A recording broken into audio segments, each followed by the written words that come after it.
Bonjour à tous, on se retrouve pour un cours sur les fonctions polynômes de degré 3. Donc, on attaque sur quelque chose de nouveau, sur une nouvelle définition. Donc vous notez, définition, ce sera la définition de la racine cubique d'un nombre. On considère la fonction f définie pour tout nombre réel x par f de x est égal à x cube. Donc cette fonction, en fait, c'est la fonction la plus simple, la plus basique des fonctions polynômes de degré 3. C'est la fonction cube.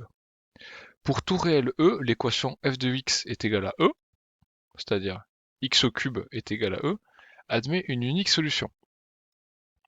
Cette solution est appelée racine cubique de e, et on la note, donc comme la racine carrée de e, sauf que en plus on rajoute un petit 3 à cet endroit-là, ou e puissance 1 tiers. D'accord, ça se voit peut-être pas très bien, donc c'est e puissance, comme puissance de 2, puissance de 3, sauf qu'au lieu que ce soit un nombre entier, c'est une fraction, c'est puissance 1 tiers.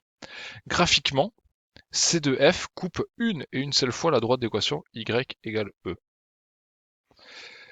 Donc voilà, vous avez appris un nouveau symbole, un nouvel outil, la racine cubique. Jusqu'à maintenant, vous ne connaissez que la racine carrée. La racine carrée, je rappelle, c'était quoi? C'était l'unique nombre positif qui, mis au carré, vaut, par exemple, e, si on avait x au carré qui vaut e. D'accord? Ok, très bien. Donc, on va faire un petit exercice côté court, où vous allez devoir résoudre quelques équations en faisant intervenir la racine cubique. D'accord? Donc, résoudre les équations suivantes. Première, x cube égale 8. Donc, résoudre x cube égale 8, ça veut dire trouver le réel x tel que mis au cube vaut 8.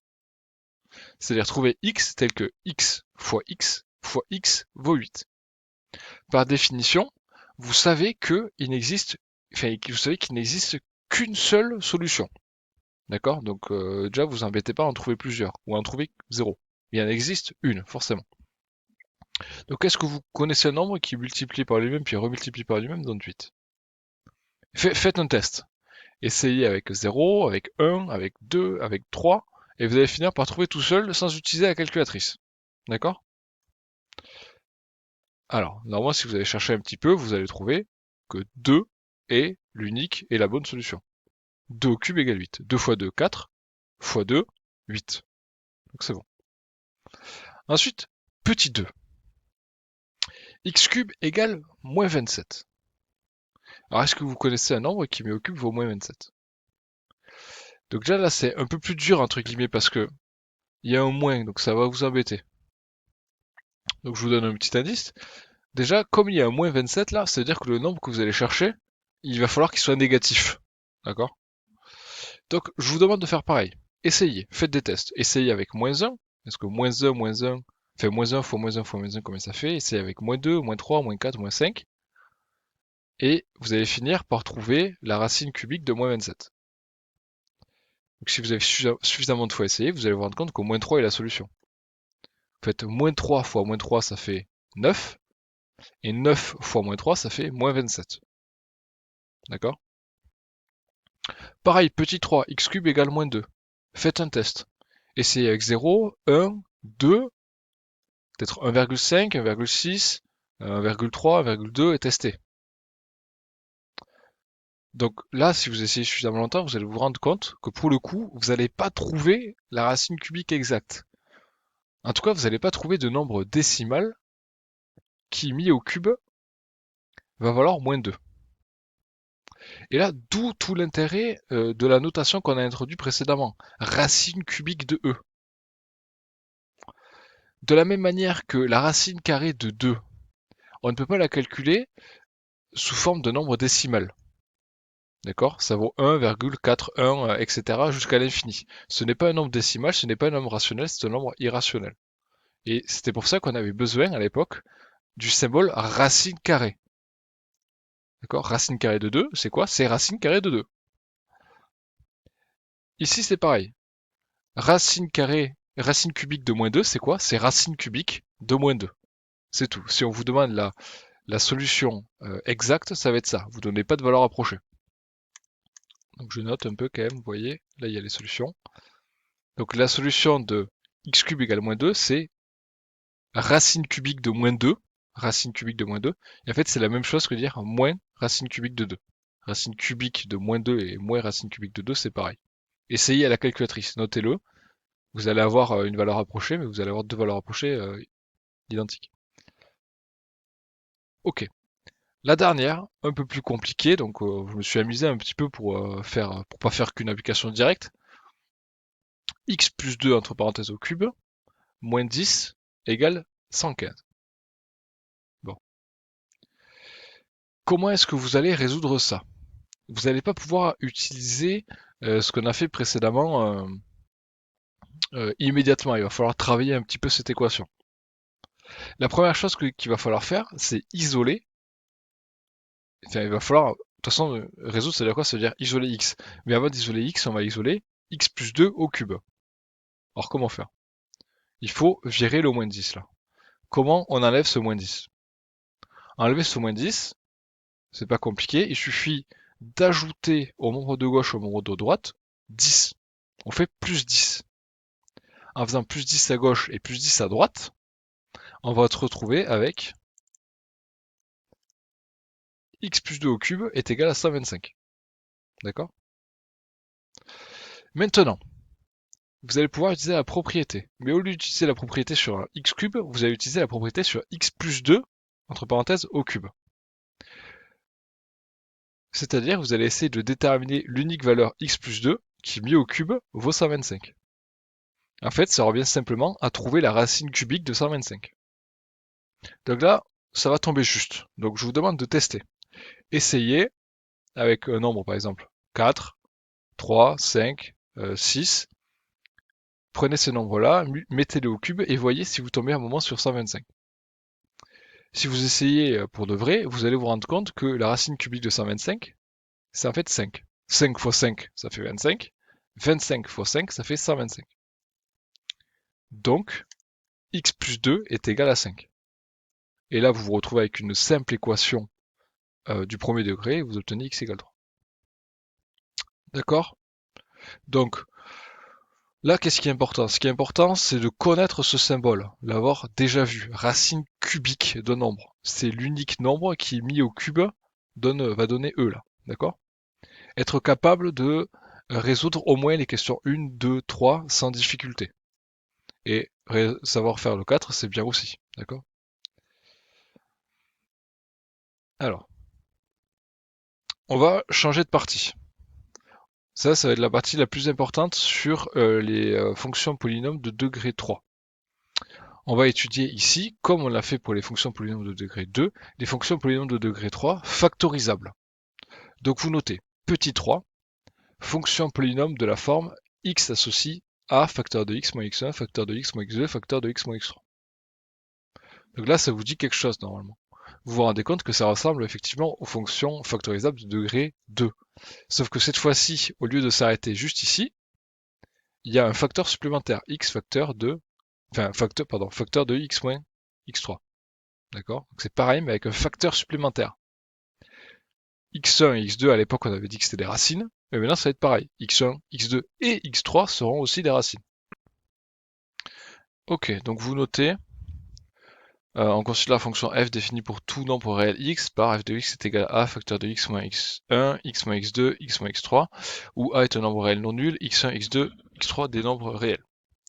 Donc on commence par une petite remarque. Ça, c'est la forme générale. D'accord?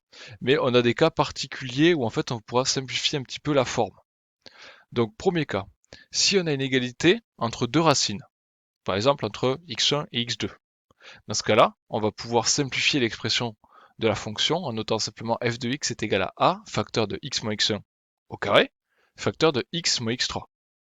Donc j'espère que vous comprenez d'où ça sort. Si vous avez x1 et x2 qui sont égaux, en fait vous avez x moins x1 et x moins x2 qui sont pareils. Donc c'est comme si vous écrivez x moins x1 fois x moins x1. Et ça, c'est la même chose qu'écrire x moins x1 au carré. D'accord? C'est comme quand on a vu les fonctions polynômes de degré 2, on pouvait avoir que deux racines différentes, x1 et x2, mais si x1 et x2 étaient égaux, alors dans ce cas-là, on voyait apparaître un x moins x1 au carré. On n'avait plus le x moins x1 facteur de x moins x2. D'accord? Même si c'est pareil, hein, mais c'est juste une simplification. L'autre cas qu'on peut avoir, bien sûr, c'est si x1, x2 et x3 sont égaux. Dans ce cas-là, on simplifie, on obtient f de x est égal à a facteur de x moins x1 au cube. Donc c'est pareil. Là, c'est comme si j'écrivais f de x est égal à a facteur de x moins x1, facteur de x moins x1, facteur de x moins x1. Donc c'est plus simple de le simplifier et de l'écrire comme ça. Et bien sûr, comme pour les fonctions polynômes de degré 2, il existe des fonctions polynômes de degré 3 qui ne peuvent pas s'écrire sous cette forme-là, qui ne peuvent pas être factorisées. D'accord? Ça existe. Donc, on continue. Là, on va voir un exemple de la même manière qu'on a vu un gros exemple dans la partie fonction polynôme de degré 2, où je vous donne le graphe de trois fonctions f, g, h qui vont être des fonctions polynômes de degré 3, et on va essayer à partir du graphique de déterminer leur expression algébrique. Donc, dans cet exemple-là, on ne va pas déterminer à 100% leur expression algébrique. En fait, on va simplement s'intéresser pour l'instant aux racines. On ne va pas déterminer le coefficient a. On pourrait le faire de la même manière que pour les fonctions polynômes de degré 2. L'idée, ce serait toujours pareil. Premièrement, déterminer graphiquement x1, x2, x3, c'est facile. Et pour déterminer a, écrire une égalité faisant intervenir la fonction qui nous intéresse en regardant la courbe et voir si elle passe pas par un nœud du quadrillage. Bon. Les graphes que j'ai dessinés là font que on ne peut pas avoir d'égalité précise, et c'est pour ça que je le fais pas, mais ce serait tout à fait possible. Bon, commençons par la fonction f. La fonction f, c'est, pour graphe, la courbe rouge ici. Comment est-ce qu'on pourrait écrire l'expression algébrique de cette fonction? Donc vous voyez que dans l'expression algébrique, donc il y a le a qu'on a dit qu'on ne calculerait pas, donc on va simplement poser un a réel non nul, mais il y a surtout x1, x2, x3. J'ai dit quoi? Que x1, x2 et x3, c'était comme la dernière fois, les racines, comme pour les fonctions polynômes de degré 2, c'était les racines, c'est-à-dire c'est les abscisses, des points d'intersection entre l'axe des abscisses et la courbe. Quelles sont les intersections entre la courbe rouge et l'axe des abscisses? Ce sont les points d'abscisse moins 2, 2 et 4. Donc ça veut dire que moins 2, 2 et 4 sont les racines de f. C'est-à-dire que moins 2, 2 et 4, ça va être x1, x2, x3. Donc vous pouvez noter. C de f a 3 points d'intersection avec l'axe des abscisses. Donc l'expression algébrique de f est de la forme f de x est égal à a facteur de x moins x1, x moins x2, x moins x3. En non nul, x1, x2, x3 les racines de f. Sauf qu'on a dit que, par lecture graphique, on obtenait x1 qui vaut moins 2, x2 qui vaut 2, x3 qui vaut 4. Là, il vous suffit de remplacer x1, x2, x3 dans l'expression algébrique qu'on avait ici.